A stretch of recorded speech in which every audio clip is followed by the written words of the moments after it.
Across the globe, woven into the foundational myths of nearly every ancient culture, lies the story of a great flood. From the Epic of Gilgamesh in Mesopotamia, where Utnapishtim builds a great ship to survive the deluge sent by the gods, to the Greek tale of Deucalion and Pyrrha, who repopulate the earth from a wooden chest after Zeus washes the world clean. In India, the Manu Smriti tells of a giant fish warning the sage Manu of an impending flood, instructing him to build a boat and carry the seeds of all life. This recurring narrative, a global echo of a cataclysmic event, has long been seen as a kind of collective human memory, a scar left on our shared consciousness. But for centuries, one civilization seemed to be a silent exception: China. With its long, continuous history, seemingly isolated from the wellspring of Judeo-Christian and Mesopotamian traditions, its story appeared to run on a parallel, unconnected track.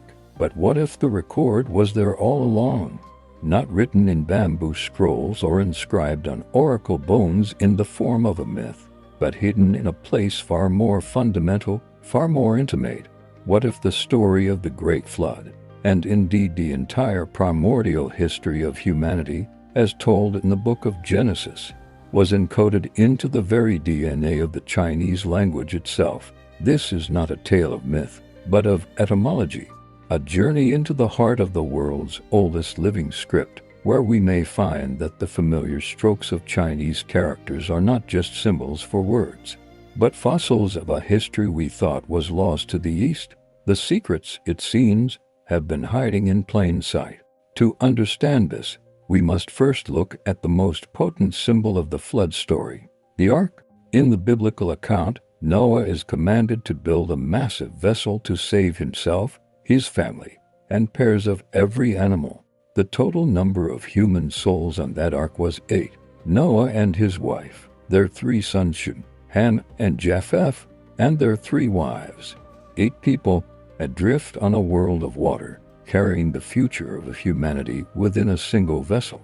Now, let us turn our gaze to the Chinese character for a large boat or a ship. To the untrained eye, it is merely a complex symbol.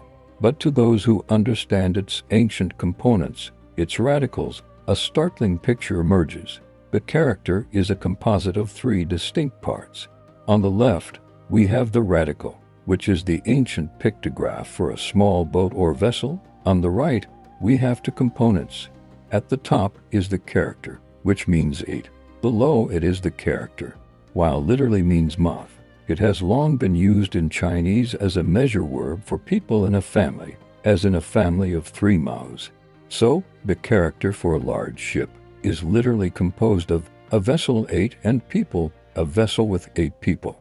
The coincidence is so precise, so stunning, that it demands our attention. Is it possible that when the ancient Chinese first created a symbol for a great ship, the archetypal image in their minds was not just any ship, but a specific one from a foundational story, a vessel containing exactly 8 souls? Skeptics might dismiss this as a remarkable coincidence.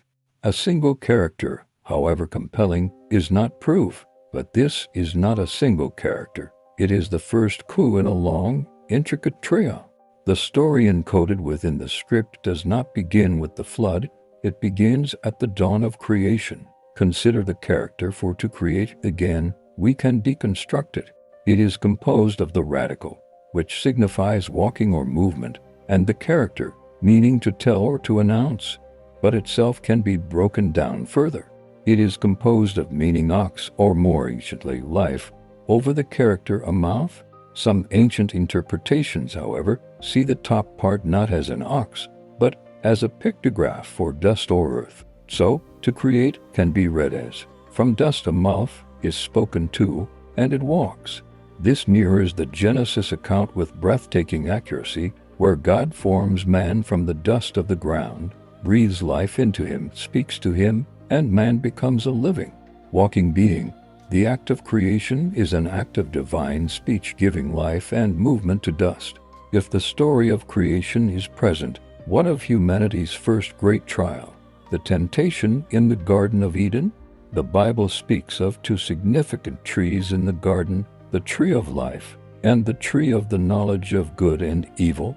It was Eve, the first woman, who was tempted by the serpent to eat the forbidden fruit, leading to the fall of man.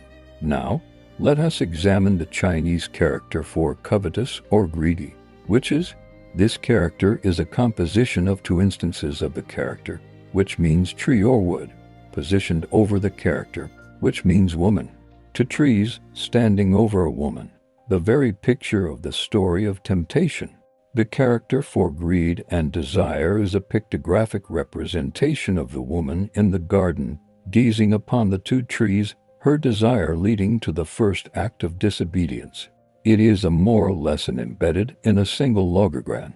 The consequences of this act were immediate. Adam and Eve were cast out of the garden, and a barrier was placed between humanity and God. The concept of righteousness, of being right with God, was now a central problem.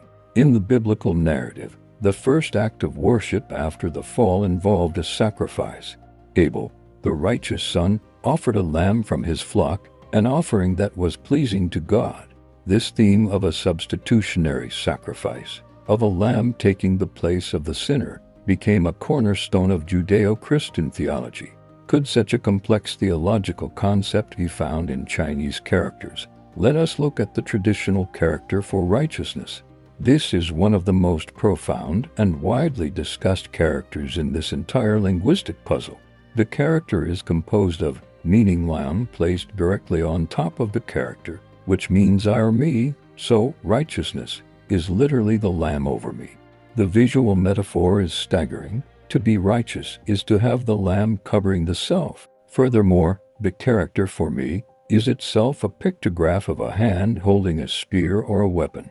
It represents the self in a fallen, defensive, and perhaps violent state.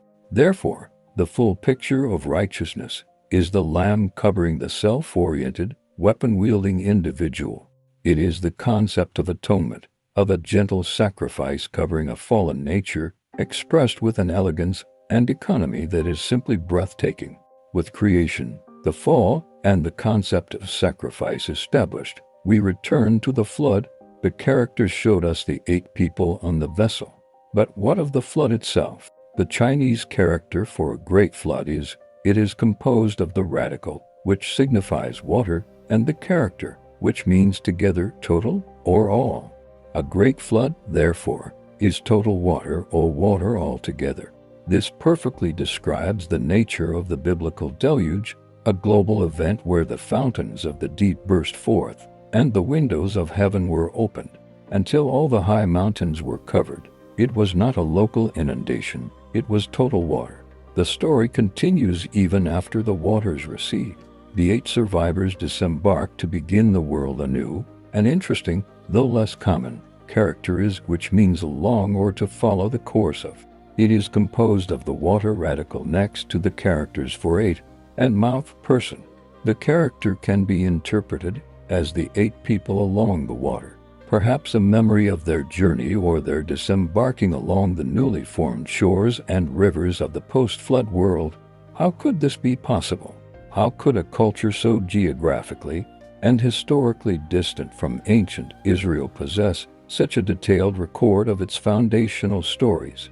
The answer may lie in the one biblical event that purports to explain the origin of all nations and languages, the Tower of Babel.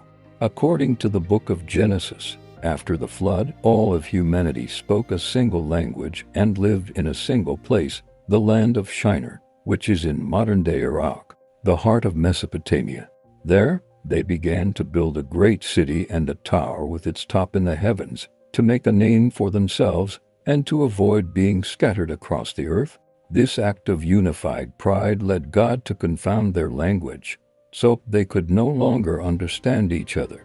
As a result, they abandoned the tower and scattered across the face of the earth, forming the various nations and language groups we know today. This is the critical juncture. The theory posits that when these people scattered from Babel, they did not go with their minds wiped clean. They carried with them the shared pre-Babel history of humanity, the memory of a singular creation, a garden, a tragic fall, a catastrophic flood, and a miraculous rescue. As they migrated, these stories became the basis for their myths, their legends, and, in the case of the ancestors of the Chinese, the very symbols they used to build their new language. The legendary inventor of Chinese characters is a figure named Kangxi, a historian under the mythical Yellow Emperor said to have lived around 2650 BC. It is said he developed the writing system by observing the world around him, the tracks of birds and animals, the shapes of mountains and rivers. But what if he was also observing the stories of his ancestors?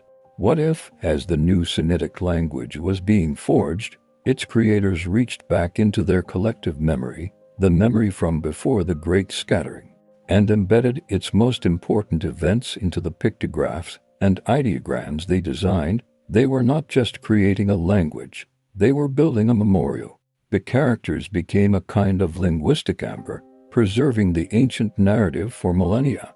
This idea, known as Sino-Babylonianism in its early academic forms, suggested a direct cultural link between early China and the civilizations of the Fertile Crescent, while mainstream historical and linguistic scholarship has largely moved away from this view, favoring an independent origin for Chinese civilization.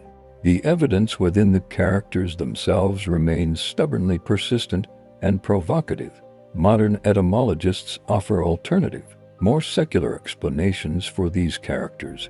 They argue that the in is merely a phonetic component or a simplified, abstract element with no semantic meaning of person. They suggest the in was chosen for its phonetic value or because lands were associated with good fortune, not because of a complex theological concept of sacrifice. They see the woman under two trees in as a coincidence of composition, not a pictograph of Eve. And so we are left with a choice between two interpretations. One is the path of academic convention, which sees these connections as a series of remarkable, but ultimately random coincidence, a game of pareidolia played with ancient script. The other is a path that sees a design too intricate, too consistent, and too profound to be accidental. It suggests that the ancestors of the Chinese people were not a people without a god or a history of origins, but a people who carried the same primordial story as their Semitic cousins, and chose to record it not on perishable scrolls, but in the enduring genius of their logographic writing system. The question then is not whether the flood happened, but how its memory was preserved. While Western cultures wrote it down in linear, narrative texts, the ancient Chinese may have painted it into the very fabric of their communication. Every time a person writes the character for a ship, are they unconsciously referencing the 8 souls on the ark? Every time they use the character for righteousness, are they unknowingly invoking the image of a sacrificial lamb? The title of this exploration asks if Noah's Ark is a prophecy, perhaps not in the sense of foretelling the future, but it may be a prophecy in reverse, a testament, a witness to a past so fundamental that its echo can be heard not only in the myths of Mesopotamia but also in the strokes of a brush on silk in ancient China. The characters are a silent prophecy testifying to a shared origin. They suggest that deep beneath the vast cultural and linguistic divides that separate East and West, there lies a common heritage, a single story of creation, fall, and redemption. The evidence does not compel belief, but it invites wonder.